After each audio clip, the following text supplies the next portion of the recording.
History has seen its fair share of conquerors, men, always men driven by ambition, vision, or perhaps a lust for power. They marched across continents, redrew maps in blood, and for a brief moment held the fate of millions in their hands. Alexander, Caesar, Genghis, Napoleon, their names still echo through the ages, but time, as it always does, has had the last word. Their empires have crumbled, their ambitions turned to dust.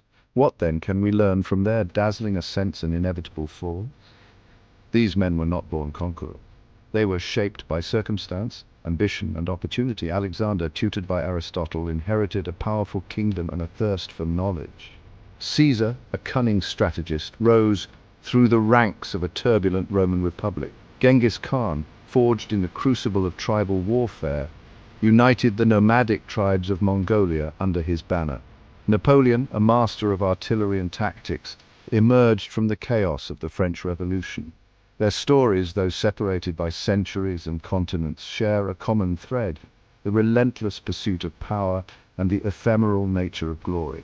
They were conquerors, yes, but also builders, reformers, and ultimately mortals subject to the same whims of fate as those they ruled.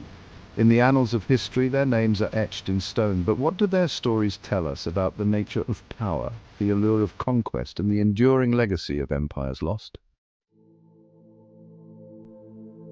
Born in Pella, Macedonia in 356 BC, Alexander the Great was destined for greatness. His father, King Philip II, instilled in him a love for military strategy and a thirst for conquest. By the age of 20, Alexander had ascended to the throne and embarked on a campaign that would change the course of history.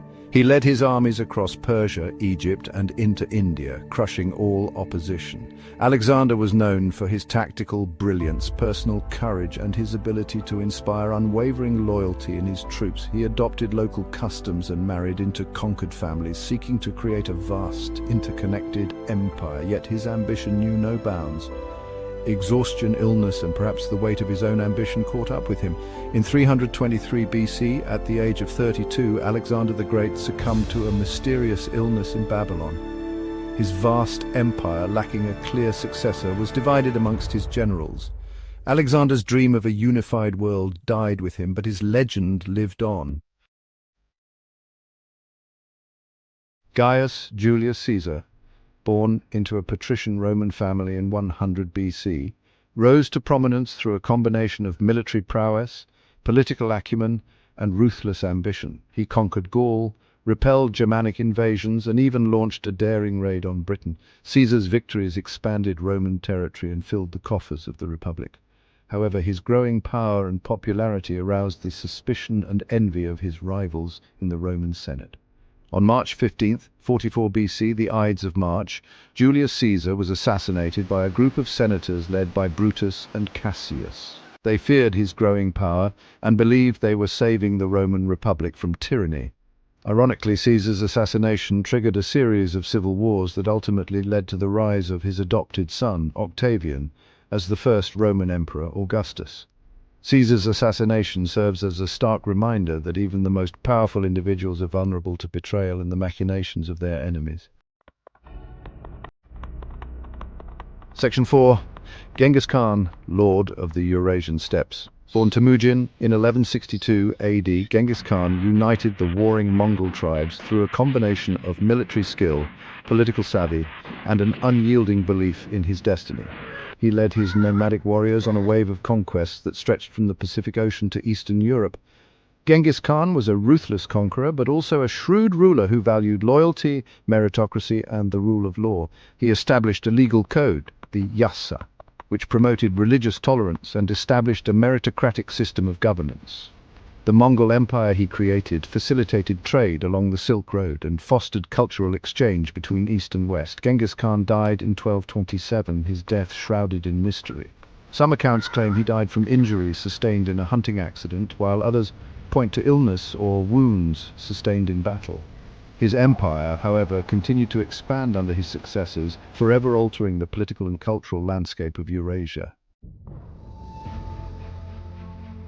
Section 5. Napoleon Bonaparte, from Emperor to Exile. Napoleon Bonaparte, born in Corsica in 1769, rose to prominence during the tumultuous French Revolution. He was a brilliant military strategist and a charismatic leader who inspired fierce loyalty in his troops.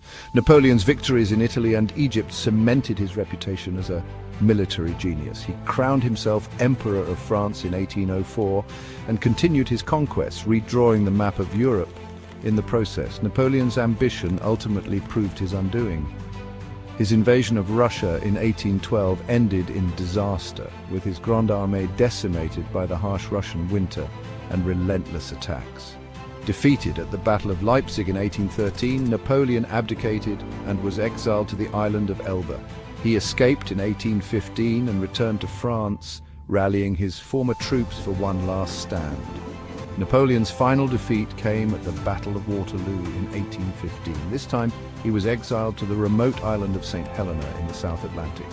He died there in 1821 at the age of 51, a prisoner of his own ambition. His legacy, however, continues to inspire and intrigue, a testament to his military genius and the enduring power of his myth.